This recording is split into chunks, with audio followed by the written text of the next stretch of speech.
안녕하세요. 대리만족 카리뷰의 이대리입니다. 오늘은 제네시스 GV80의 유지비를 살펴보도록 하겠습니다. 제네시스 GV80은 국산 SUV 중에 가장 비싼 차량입니다. 말 그대로 끝판왕 SUV인데요. 차값이 비싼 만큼 유지비도 또 만만치가 않습니다. 근데 그런 반면에 판매량도 나쁘지 않은 것 같아요. 개인적으로 생각을 했을 땐 다른 건 몰라도 이 디자인만큼은 기가 막히게 뽑혔다고 말씀드릴 수가 있고요. 후속으로 나오는 모델의 디자인이 걱정될 정도로 디자인은 진짜 이쁘게 잘 나온 것 같아요. 그리고 크기도 커가지고 요즘 사람들이 선호하는 대형 SUV의 니즈까지 채워줄 수가 있는 차량이죠. 그럼 본격적으로 유지비를 알아보기 위해서 옵션 구성을 보면 일단 엔진 선택은 가장 많이 판매가 되고 있는 2.5 터보 엔진으로 선택을 했습니다. 가끔 제네시스 GV80이 2톤이 넘는 공차 중량을 가지고 있기 때문에 2.5 터보는 엔진이 너무 작은 것 같다 이렇게 생각을 하시는 분들도 있는데 2.5 터보만 가더라도 300마력이 넘어가고 토크도 40토크가 넘어갑니다.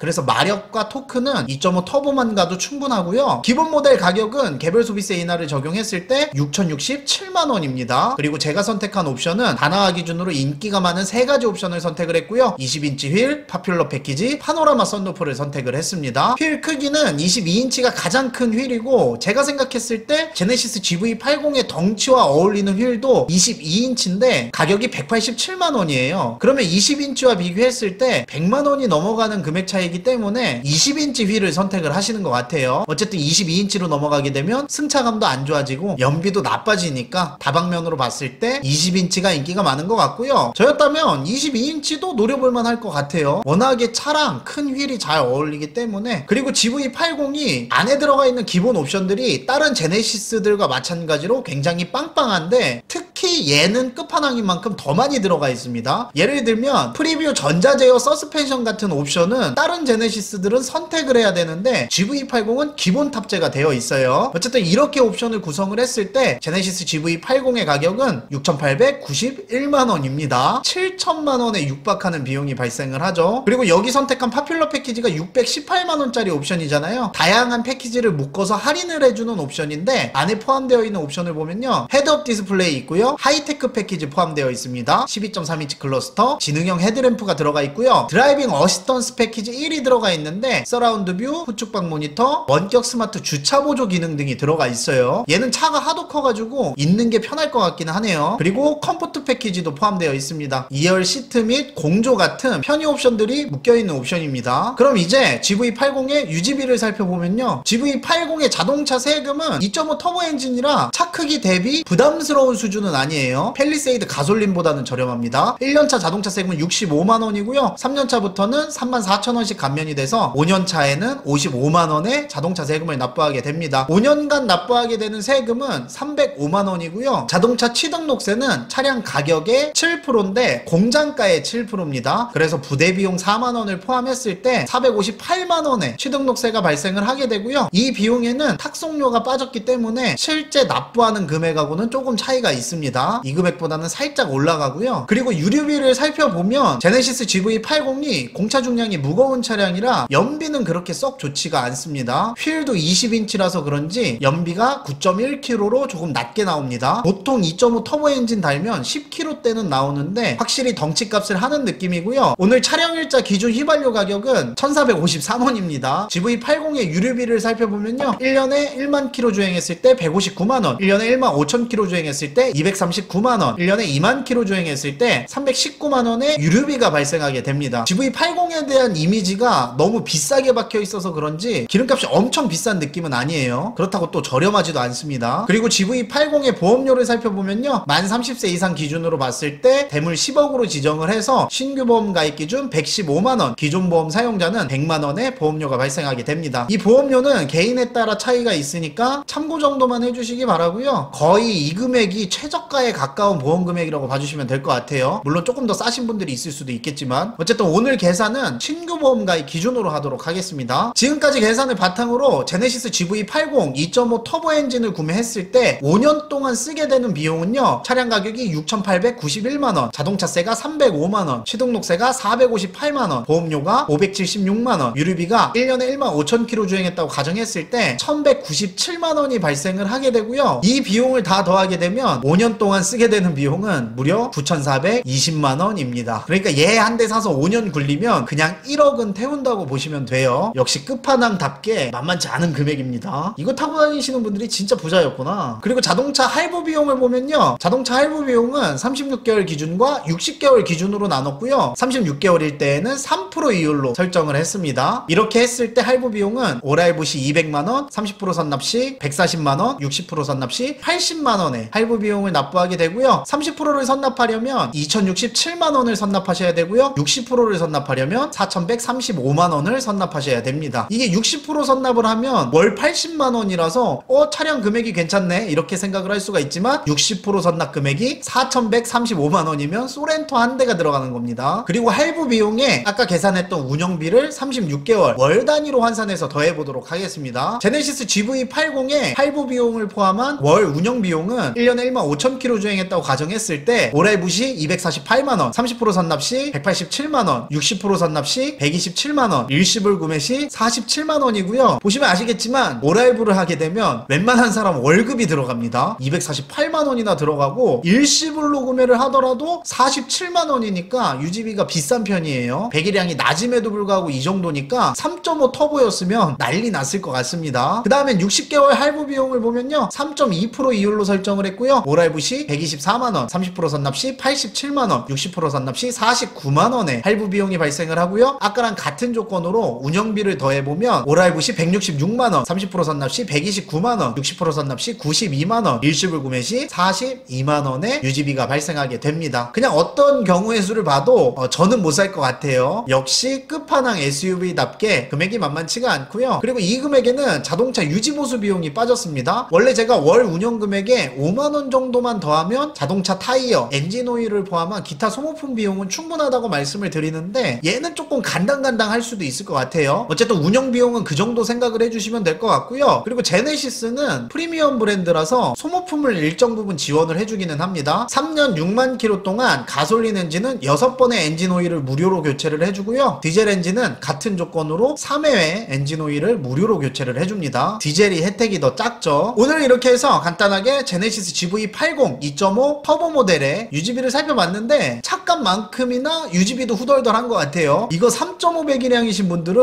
어떻게 타고 다니는지를 모르겠습니다. 생각보다 더 비싸네요. 그리고 제네시스가 차량 가격이나 유지비 대비 실제 판매량을 보면 굉장히 인기가 많은 차량임에는 틀림이 없습니다. 심지어 판매량이 점점 늘어나고 있는 추세예요. 개인적인 바람으로는 차값이 비싼 만큼 그에 걸맞는 브랜드로 자리 잡기를 기원을 합니다. 어쨌든 해외에서 우리나라 차량이 많이 판매가 되면 좋은 거니까. 오늘 영상은 여기까지고요. 긴 영상 봐주셔서 감사합니다. 저는 다음에 또 인사드리도록 하겠습니다. 안녕.